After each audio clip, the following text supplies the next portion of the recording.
Hello students, Assalamu alaikum. This is your own Sir Amir Ali Chandio. Today I will teach you or I will solve another exercise of this book. This is new book for class 9th and for Sindh province, all boards of Sindh province. For example, Karachi board, this book is for Karachi boards, Sakhar boards, Ladkana boards, Hyderabad boards, Mirpur Khas boards. Okay, so this is the new book for class 9th. I have uploaded already 4 videos about this book. First video, introductory video, I have introduced about this book.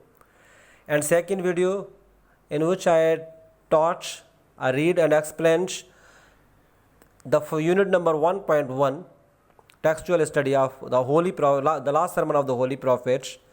And third video is about exercise solution of unit 1.1, reading comprehension. There are 8 exercises of that. Okay, and in fourth video I have uploaded about the explanation of second chapter or second unit 2.1, role model. There is a Shah Abdul Latif Bhattai. Okay, so in this video I will solve another exercise of unit 1.2. मैं इस video में unit 1.2 exercise solve करूंगा इस book की. ठीक है, ये content है. हमने पहला यूनिट पढ़ा है unit 1, ethics and character building, जिसमें reading comprehension the last sermon of the holy prophet हमने कंप्लीटली एक्सप्लेन भी किया है मैंने, और सॉल्व भी एक्सरसाइज करके दी है मैंने आप लोगों को. अच्छा, इसमें अब जो हम पढ़ेंगे वो ये पढ़ेंगे रीडिंग एक्सरसाइज जो सॉल्व करेंगे. अब हम वो रीडिंग, लिसनिंग एंड स्पीकिंग वाली एक्सरसाइज सॉल्व करेंगे हम लोग.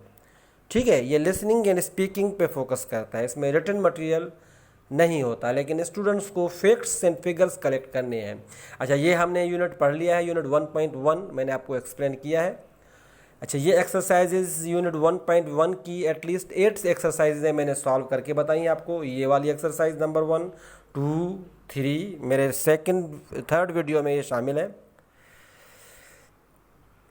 अच्छा, ये 4 एक्सरसाइज भी हम लोगों ने कर ली है, दिस वन.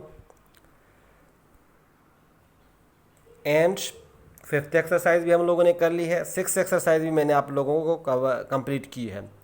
अच्छा, ये 7 एक्सरसाइज भी हम लोगों ने की है, थर्ड वीडियो में ऑलरेडी मौजूद है. ये 8 वीडियो एक्सरसाइज भी हम ऑलरेडी थर्ड वीडियो में मौजूद है. अच्छा, आज जो है मैं आप लोगों को ये एक्सरसाइज सॉल्व करके बताऊंगा. ये एक्सरसाइज है listening and speaking. Exercise solve करने से पहले माइंड में लाएं ये कि लिसनिंग एंड स्पीकिंग पे आपने एक कुछ चीज़ मतलब लिसन करनी है, सुननी है और समझनी है, और फिर स्पीकिंग वो चीज़ बोलनी है. जो आपने सुना वो आप बोल सकते हैं कि नहीं बोल सकते हैं. ठीक है. अच्छा, शेयरिंग इन्फॉर्मेशन एंड आइडियाज़, यहाँ पे एक फोकस किस पे है कि इन्फॉर्मेशन कलेक्ट करो और आइडियाज़ कलेक्ट करो और वो शेयर करो एक दूसरे स्टूडेंट से. अच्छा, ज़्यादातर जो इस बुक में वर्क है वो स्टूडेंट से ही करवाया जाए तो बेहतर है. टीचर्स को चाहिए कि ज़्यादातर वर्क जो है वो स्टूडेंट से ही करवाएं तो बेहतर है. इसमें स्टूडेंट्स एंगेज भी रहेंगे और स्टूडेंट्स की अपनी जो क्रिएटिविटी है, उनका जो अपना पावर ऑफ अंडरस्टैंडिंग है वो जाहिर होगा कि स्टूडेंट्स में कितने आइडियाज़ हैं, कितने थाट्स हैं. सॉरी टू से, मैं टीचर के अगेंस्ट नहीं जा रहा हूँ, लेकिन स्टूडेंट्स के आइडियाज़ जो हैं वो टीचर से स्ट्रॉन्ग होते हैं. टीचर के आइडियाज़ वही पुराने आइडियाज़ होते हैं, स्टूडेंट्स के न्यू आइडियाज़ होते हैं और बहुत अच्छे आइडियाज़ होते हैं. तो टीचर्स को चाहिए कि स्टूडेंट्स से आइडियाज़ गेन करे, पुट करे और कुछ सीखे. As it is already in chapter number 2, I think in profession chapter number 3 of matric class. A teacher, good teacher is he और she who remains always students, जो हमेशा student रहता है. ठीक है, तो आप लोगों को बाउंड किया गया है इस बुक में कि तकरीबन वर्क जो है वो स्टूडेंट से करवाएं. क्लियर. अच्छा, प्रोफेशंस जो है वो या 3 है या 2 है मैट्रिक क्लास का, इसमें कोई. अच्छा, एक्सरसाइज नंबर 1 है all students must listen to what others are saying and participate fully in the discussion. जितने भी स्टूडेंट्स हैं वो लाजमी सुने कि दूसरे क्या कर रहे हैं और ख़ुद भी पार्टिसिपेट हो जाए उसमें। ठीक है। अच्छा, step 1, step B, sorry step A, step B, step C. Step A में स्टूडेंट्स को क्या करना है, वर्क इन ग्रुप्स ऑफ 4 और 5 as introduced by the teacher. Teacher को ग्रुपों में डिस्ट्रीब्यूट करना है, स्टूडेंट्स को 3 ग्रुप बनाए या 4 ग्रुप बनाए, स्टूडेंट्स की स्ट्रेंथ के मुताबिक ग्रुप बनाए। Discuss one of the topics from the list given below as assigned by the teacher. अच्छा, ये 4 टॉपिक्स हैं, इनमें से टीचर को चाहिए कि एक ग्रुप बनाए एक क्लास में और 4 ग्रुप बनाए क्लास में। अगर 20 बच्चे हैं तो 5-5 बच्चे करें, अगर 16 बच्चे हैं, 15 बच्चे हैं तो 4-4 ग्रुप में करें, अगर 30 है तो 8-8 या 2 में 8 करें, 2 में 7। तो इस तरीके से ग्रुप डिस्ट्रीब्यूशन करें और ये जो टॉपिक्स हैं इनमें से कोई एक टॉपिक हर ग्रुप को दे दे। Discuss one of the topics from the list given below as assigned by the teacher. Students को चाहिए कि वो डिस्कस करें आपस में एक एक टॉपिक को, 4 या 5 स्टूडेंट्स। फिर उनके फैक्ट्स और फिगर जो उनको मिले वो अपने पास लिखें किसी कॉपी में या किसी मतलब बेहतरीन सूरत में किसी कॉपी में, और वो फिर टीचर से डिस्कस करें, मतलब फिर आपस में डिस्कस करें। टीचर या असाइनमेंट एक बनाए, फिर वो प्रेजेंटेशन दे, टीचर क्लास में प्रेजेंटेशन दे, कभी असेंबली हॉल में आए, वहाँ पे उनकी स्पीच होगी या प्रेजेंटेशन के मुताबिक या स्पीच के तौर पे दे सकता है वो। तो ये फिगर कलेक्ट करके, ठीक है ना। Select 2 members from the group who should note all the points discussed. 2 member group में से सिलेक्ट करें। 4 का ग्रुप है, 5 का ग्रुप है, तो उनमें से 2, 5 के 5 नहीं, ठीक है। जो भी उन्होंने पॉइंट्स नोट किए हैं, डिस्कस किए हैं पॉइंट्स, वो नोट करके मतलब एक पेज पे लिख लें। Make sure that everyone takes part in the discussion. ये लाजमी टीचर को करना चाहिए कि हर स्टूडेंट्स को डिस्कशन में शामिल करे, और स्टूडेंट्स को भी चाहिए कि आप डिस्कशन में शामिल हों। इसमें शर्म वाली बात नहीं है कि भाई ये मुझसे ज़्यादा जानता है, मैं नहीं डिस्कशन में जाऊँ, अगर मैं गलत बताऊँगा ये हंसेंगे। हंसने वाली बात नहीं होनी चाहिए, क्योंकि आप स्टूडेंट्स टीन एज में होते हैं, 13, 14, 15, 16, 17, 18, 19। ये टीन एज जो है टीन, ये सीखने वाली उम्र होती है, ठीक है। अच्छा, ये टॉपिक्स कुछ बताए गए हैं, इन टॉपिक्स को सही तरीके से इनकी मीनिंग समझिएगा। Some unfair means that students use in exams. जो चीटिंग मटेरियल होता है, जो गलत तरीका होता है एग्ज़ाम का, जो कॉपी के बुनियाद पे किया, चीटिंग के बुनियाद पे किया जाता है, वो कौन से तरीके यूज़ किए जाते हैं एग्जाम्स में। Reason for using unfair means an exam. Cheating क्यों करते हैं, मतलब सबब क्या है, बच्चे स्टूडेंट्स एग्जाम में चीटिंग क्यों करते हैं। Impact of using unfair means in exams on students performance. जो चीटिंग करते हैं उनका असर क्या होता है स्टूडेंट्स की परफॉर्मेंस पर। स्टूडेंट्स मतलब क्या फिर परफॉर्म करता है, वो स्कूल जाता है, स्कूल में क्या क्या परफॉर्मेंस होती है, उनकी एक्टिविटीज़ पे असर क्या पड़ता है। अच्छा, effect of using unfair means on the future of the students. मुस्तकबिल में जब स्टूडेंट्स पढ़ के जाएगा तो मुस्तकबिल में जो प्रैक्टिकल लाइफ में आएगा तो उनके असरात कौन से हैं, ठीक है। ये मैं चारों डिस्कस करूँगा, एक एक आप लोगों को बताऊँगा, ठीक है। उसके बाद प्रिपेयर अ प्रेजेंटेशन। ये टॉपिक्स माइंड में रखिएगा, 4 टॉपिक्स हैं। बी स्टेप क्या है, step be prepare a presentation. एक ग्रुप बनाएंगे, ए स्टेप में आप ग्रुप बनाएंगे और वो ग्रुप डिस्कस करके 2 स्टूडेंट्स जो है वो नोट करेंगे पॉइंट्स, मेन पॉइंट्स वो डिस्कस करेंगे ये 4 टॉपिक्स पे। बी स्टेप में क्या है, स्टेप बी में prepare a presentation that your group will make. आप अपनी प्रेजेंटेशन बनाएं कि आपका ग्रुप कौन सी प्रेजेंटेशन करेगा या देगा किसी में भी। Compile all the ideas that the group discussed. जो भी ग्रुप में आइडियाज़ डिस्कस हुए हैं 4 या 5 में, वो सारे कंपाइल करें और मेन आइडिया सेलेक्ट करें। तो कोशिश करें कि हर स्टूडेंट का एक ना एक आइडिया ज़रूर सेलेक्ट करें, चाहे वो एक्सेप्टेबल हो या ना हो। इनकरेज करें स्टूडेंट्स को, डिस्करेज ना करें। Decide which member of the group will say what. एक डिसाइड करें कि कौन सा मेंबर है ग्रुप वालों का, एक मॉनिटर होता है या ग्रुप लीडर होता है, वो कौन सा ग्रुप लीडर है स्टूडेंट जो ये सारी चीज़ें प्रेजेंट करेगा। Also decide the order in which all the members will speak. या ऑर्डर डिसाइड करो कि भाई हर स्टूडेंट्स बोलें। कभी एक स्टूडेंट्स को एक आइडियाज़ दो, 2 आइडियाज़ दो, दूसरे स्टूडेंट को 2 आइडियाज़ मज़ीद दो। ऐसे आइडियाज़ भी आप शेयर कर सकते हैं, सब भी बोल सकते हैं, ठीक है। अच्छा, स्टेप सी क्या है, at the end of their presentation each group should ask the class to suggest any point that they might have missed. Teacher को चाहिए कि ये टीचर माहौल बनाए, जब प्रेजेंटेशन बच्चा कोई दे तो आखिर में बच्चों से सजेस्ट ले, स्टूडेंट या टीचर खुद ही कि भाई इन्होंने प्रेजेंटेशन कैसे दी है, आपकी क्या सजेशन है, क्या खामियां हैं। ये बेहतरीन तरीका होता है, ये अप्लाइड तरीका होता है। आप लोग अप्लाई करेंगे, आप लोगों को रिजल्ट मिलेगा। हमने भी मैंने भी एज ए टीचर अप्लाइड किया है अपने 13 ये साल एक्सपीरियंस में। मुझे बहुत अच्छा रिजल्ट मिला है और अच्छे अच्छे नंबर आते हैं। बस मैं नंबर नहीं बता रहा हूँ, ठीक है, फिर आप लोग समझेंगे कि सर अपनी तारीफ़ खुद कर रहे हैं। अच्छा, मजाक कर रहा हूँ। अच्छा, second point, the note taker should note these points. Note taker, वो जो नोट टेकर होते हैं, मतलब नोट करते हैं दूसरे स्टूडेंट्स, वो चीज़ें नोट करें। Collect all the data and prepare a talk for giving in the assembly to discourage use of unfair means during exams. अच्छा, ये वही बात कि असेंबली में आप आ जाएं, सब स्टूडेंट्स को बताएं कि अनफेयर मीन्स जो होते हैं वो ख़राब होते हैं और वो आप लोग नहीं अपनाए हैं। अच्छा, ठीक है ना। अच्छा, मैं आप लोगों को आज जो है ये अनफेयर मीन्स, मैंने कुछ इनकी डेटा कलेक्ट की है वो मैं बता रहा हूँ, और आप स्टूडेंट्स को, टीचर जो है वो स्टूडेंट्स को ये बता सकते हैं, या स्टूडेंट्स एग्जाम्पल ले सकते हैं इनमें से, और स्टूडेंट्स खुद डिस्कस कर सकते हैं, ठीक है। Some unfair means that students use in exam, reasons for using unfair means in exam, impact of using unfair means in exam on students performance, effect of using unfair means on the future of students, ठीक है। ये मैंने कुछ collect किए हैं अपने बलबोदे पे, अपनी बुनियाद पे। Unit number 1.2 listening and speaking, ठीक है। Unit number 1.2 listening and speaking, ये हम सॉल्व कर रहे हैं एक्सरसाइज। अच्छा, उसका स्टेप 1 जो है ए के टॉपिक्स में बता रहा हूँ। स्टेप 1 एक्सरसाइज 1 है, इसमें एक ही एक्सरसाइज है, इसमें स्टेप है, स्टेप 1 ए, स्टेप बी, स्टेप सी। अच्छा, स्टेप देखिए, स्टेप्स हैं, सी स्टेप्स हैं। स्टेप 1 में कुछ टॉपिक्स दिए गए हैं, वो मैं टॉपिक्स डिस्कस कर रहा हूँ यहाँ पे। अच्छा, some unfair means that students use in exams. Cheating के कौन से तरीके होते हैं जो बच्चा एग्जाम में यूज़ करता है, जो शागिर्द तलबा।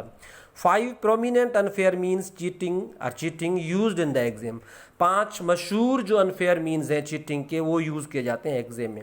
एक तो furtive and figurative language use by the students candidates.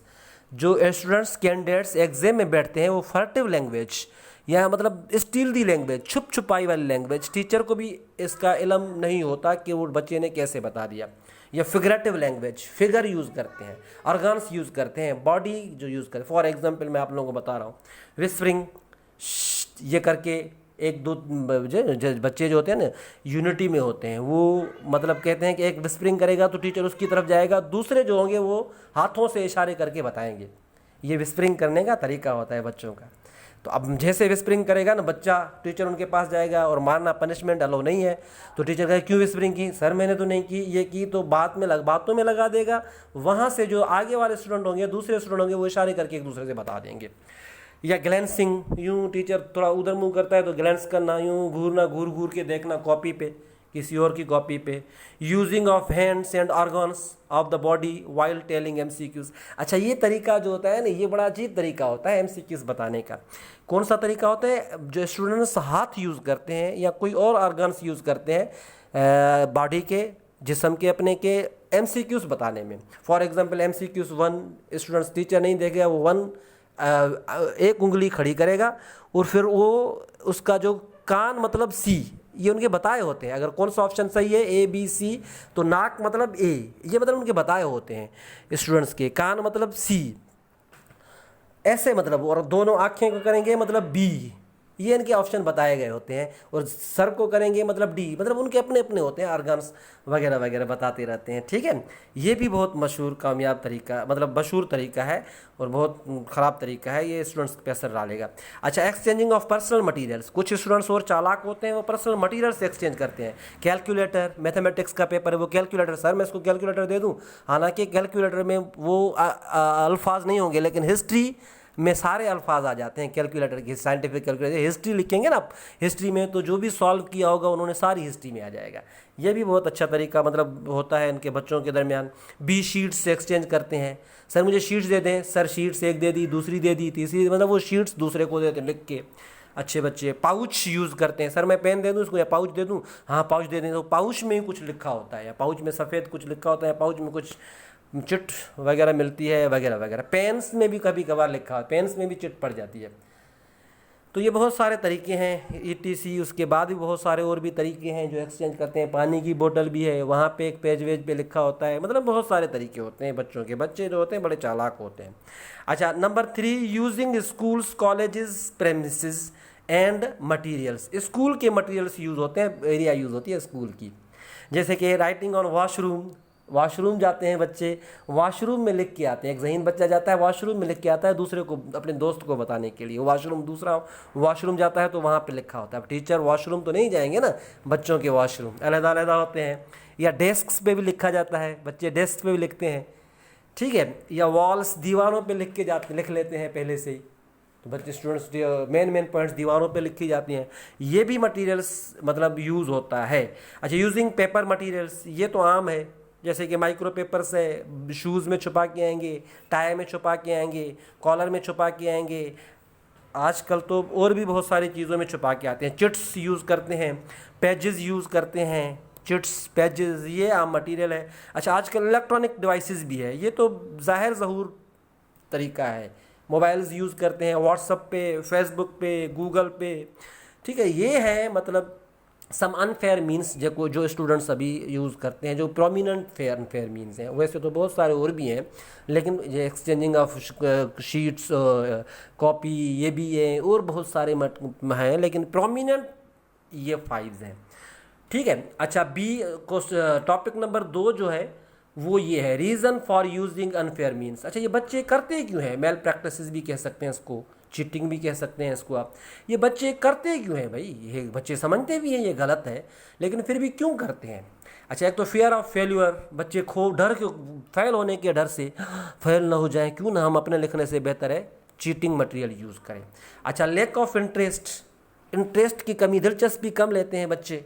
कोई पढ़ाई में वीक होता है, मतलब उनको दिलचस्पी नहीं होती है पढ़ाई में, दूसरी चीज़ों में दिलचस्पी होती है, सिंगिंग में या कोई और चीज़ में, तो पढ़ाई में दिलचस्पी नहीं लेता, तो फिर भी वो उसको पढ़ाया जाता है तो वो फिर चीटिंग का ही सहारा लेता है।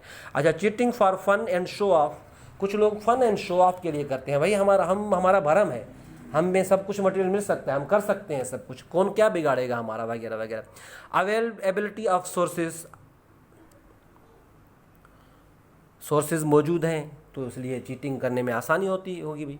इजी अप्रोच, आसानी से मतलब चीटिंग पहुंच सकता है स्टूडेंट्स जो है, कोई भी चीटिंग है उसको आसानी से, उसके पेरेंट्स भी उनको सपोर्ट कर रहे हैं वगैरह वगैरह, तो इसलिए इजीली अप्रोच हो रही है। हम क्यों भाई अपनी मेहनत करें, ये इजीली अप्रोच है, हमारे पास सोर्सेज भी हैं, पैसा भी है, सब कुछ है, तो हम चीटिंग करके पास हो जाएंगे, क्यों भाई हम मेहनत करें वगैरह वगैरह, क्यों अपना दिन रात जो है एक चीज़ पे, पढ़ाई पे, हम एक चीज़ पे फोकस करें, इधर घूमते हैं उधर घूमते हैं वगैरह वगैरह। अच्छा, हैबिचुअल यूज़, ये फिर हैबिट बन जाती है चीटिंग कर करके, फिर हैबिट हो जाती है स्टूडेंट की, भले वो पढ़ाई भी करे फिर भी चीटिंग करेगा, आदी बन जाते हैं ये।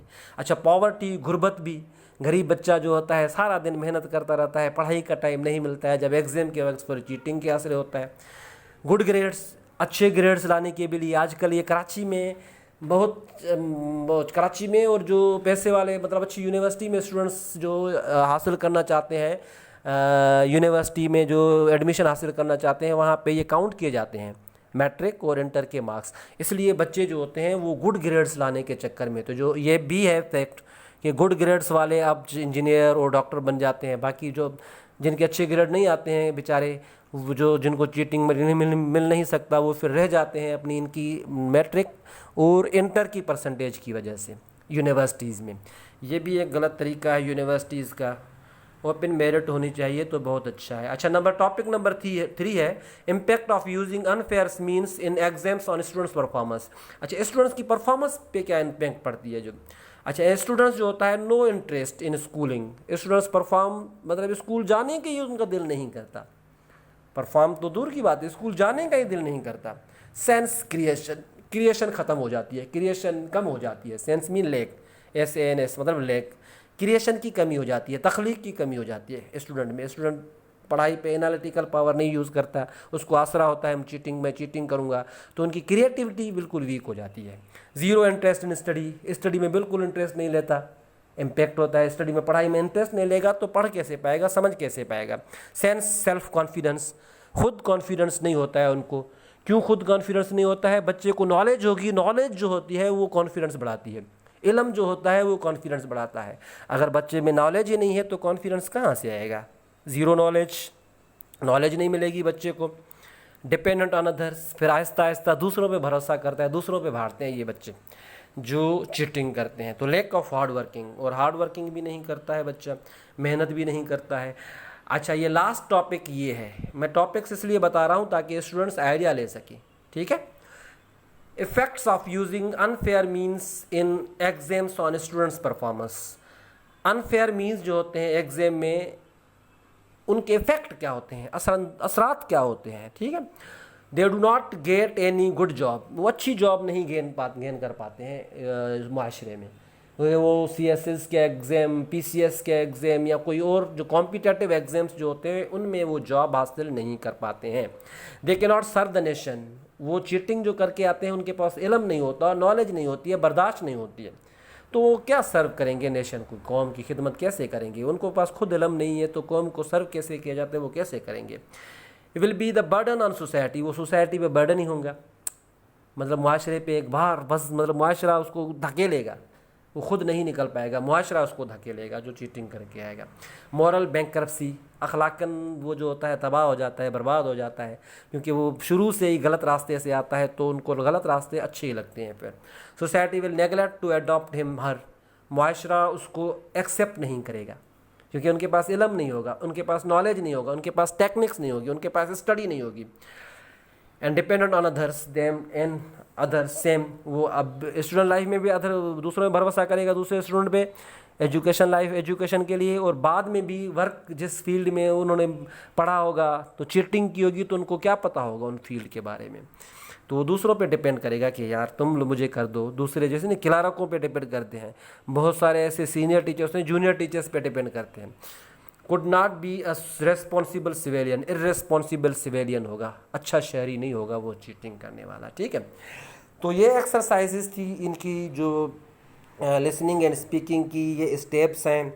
आपको मैंने स्टेप भी समझाए हैं, step A, step B, step C, और मैंने टॉपिक्स भी आपको बताए हैं और वो भी समझाए हैं। आई होप कि आप लोगों को सब समझ में आ गया होगा स्टूडेंट्स को, और प्लीज़ आप लोगों को अगर सब समझ में आ गया होगा तो subscribe my channel and like my videos and give comments. मैं बाकी इनकी जो यूनिट्स की रिमेनिंग यूनिट एक्सरसाइजेज हैं, यूनिट 1.3 यूनिट 1.4, यूनिट 1.5 जो एडिटिंग है, यूनिट 1.6 जो फन वाली एक्सरसाइजेज है, वो मैं आप लोगों को अपलोड करके दूंगा जल्दी ही, संडे तक इंशाल्लाह। प्लीज़ इस वीडियो को लाइक करें और मेरे चैनल को सब्सक्राइब करें ताकि मज़ीद आप लोगों तक वीडियो आसानी से पहुंच सकें। अल्लाह हाफिज़, अल्लाह आपको हमेशा खुश रखे और कामयाब रखे। Thank you very much.